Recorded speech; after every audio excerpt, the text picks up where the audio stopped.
Hi friends, welcome back to my channel hello SR kitchen. ఈరోజు మన recipe వచ్చేసి chicken biryani.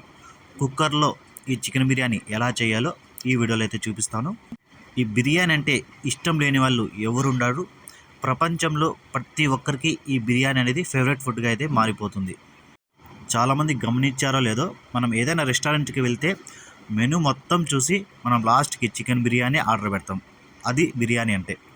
ఎన్ని ఐటమ్స్ ఉన్నా, ఎన్ని స్టార్టర్స్ ఉన్నా, ఎన్ని రైస్ ఐటమ్స్ ఉన్నా కూడా మనం లాస్ట్కి అంతా చూసేసి చికెన్ బిర్యానీని ఆర్డర్ పెడతాం కదా. అంత ఇష్టం మనకి చికెన్ బిర్యానీ అంటే. ఈజీ ప్రాసెస్తో కుక్కర్లో ఈజీగా ఎలా చేయాలో ఈ వీడియోలో అయితే చూపిస్తాను. మీకు ఈ రెసిపీ కానీ నచ్చితే ఒక లైక్ చేయండి, అలాగే నా ఛానల్ని సబ్స్క్రైబ్ చేసుకోండి. ఇక వీడియోలోకి వెళ్ళిపోదాం. ముందుగా స్టవ్ ఆన్ చేసి మనం ఒక 4 స్పూన్ల ఆయిల్ని అయితే వేసుకోవాలి.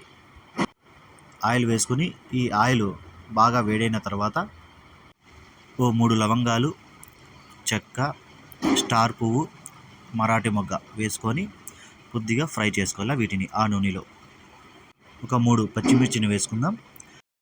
ఈ పచ్చిమిర్చి కొద్దిగా ఫ్రై అయిన తర్వాత ఒక పెద్ద సైజు ఉల్లిపాయని తీసుకొని ఇలా ముక్కలుగా కట్ చేసుకుని వేసుకోవాలి.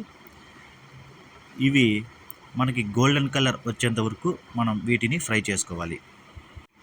చూడండి, మనకైతే ఈ ఉల్లిపాయలు అనేది బాగా గోల్డెన్ కలర్ అయితే వచ్చేసాయి. తర్వాత మనం అందులో ఒక 2-3 స్పూన్ల అల్లం వెల్లుల్లి పేస్ట్ని అయితే వేసుకోవాలి. మనకి బిర్యానీ అయినా, చికెన్ ఐటమ్ అయినా, ఏదైనా నాన్ వెజ్ చేసేటప్పుడు ఈ అల్లం వెల్లుల్లి పేస్ట్ కొంచెం ఎక్కువ వేసుకోండి, బాగుంటుంది. ఇలా వేసుకొని ఇందులో పచ్చి వాసన పోయేంత వరకు మనం ఈ అల్లం వెల్లుల్లి పేస్ట్ని ఫ్రై చేసుకోవాలి బాగా. ఇది బాగా ఫ్రై అయిన తర్వాత అందులో మనం ఒక 2-3 టమోటాలని చిన్న చిన్న ముక్కలుగా కట్ చేసుకొని వేసుకోవాలి. ఇవన్నీ ఒకసారి బాగా కలుపుకొని ఈ టమోటా మగ్గేంత వరకు మనం ఫ్రై చేసుకోవాలి. చూసారు కదా, మనకి టమోటా అయితే బాగా మగ్గిపోయింది. తర్వాత ఒక 1/2 kg చికెన్ అయితే వేసుకోవాలి. ఇది ఒక 2-3 సార్లు మంచినీటితో బాగా శుభ్రంగా కడుక్కొని, మనకి బిర్యానీ కంటే పెద్ద పెద్ద ముక్కలు అయితే కట్ చేసుకొని వేసుకోండి. బిర్యానీకి అయితే పెద్ద ముక్కలు ఉంటేనే బాగుంటాయి. నేను వచ్చి 1/2 kg చికెను, 1/2 kg రైస్ మాత్రమే చికెన్ బిర్యానీ అయితే చేస్తున్నాను. మీరు కూడా ఇదే ప్రాసెస్ అయితే చేయండి. మీకు ఈ క్వాంటిటీ కావాలంటే ఇంకొక కిలోకి కిలో చికెన్కి కిలో రైస్ అలా వేసుకోండి, సరిపోతుంది. ఇలా చికెన్ అంతా వేసిన తర్వాత ఇవి బాగా కలుపుకోవాలి.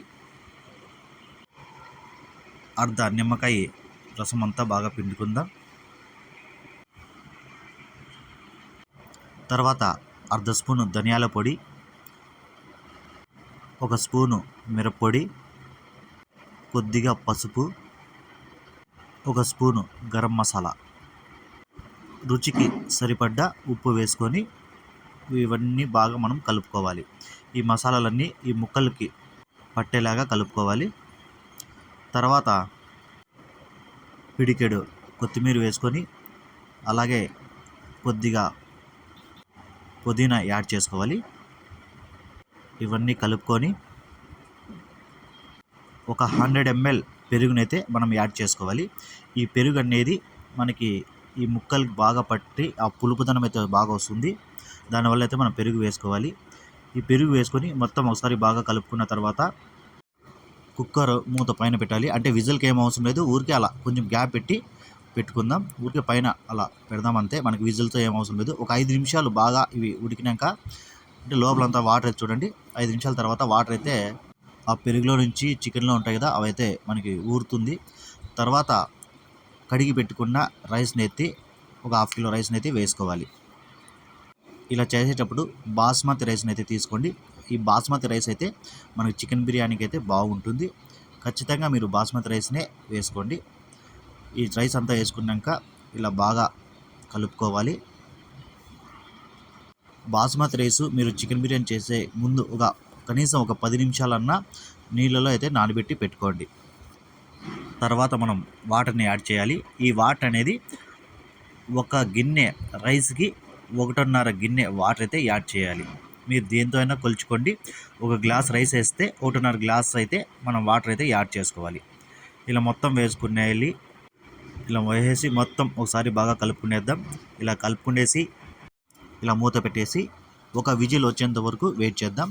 మనకి ఈ చికెన్ బిర్యానీ ఒక విజిల్ వస్తే సరిపోతుంది. కుక్కర్లో అయితే ఒక విజిల్ వచ్చిన తర్వాత ఈ ఎయిర్ అంతా వెళ్ళిపోయిన తర్వాత ఒక 10 నిమిషాలు అలాగే పెట్టేద్దాం. మనకి ఎయిర్ అంతా వెళ్ళిపోయింది, 10 నిమిషాలు అలాగే పెట్టేసాం. తర్వాత మూత తీసి చూద్దాం. చూడండి మనకి చికెన్ బిర్యానీ ఎలా అయిపోయిందో.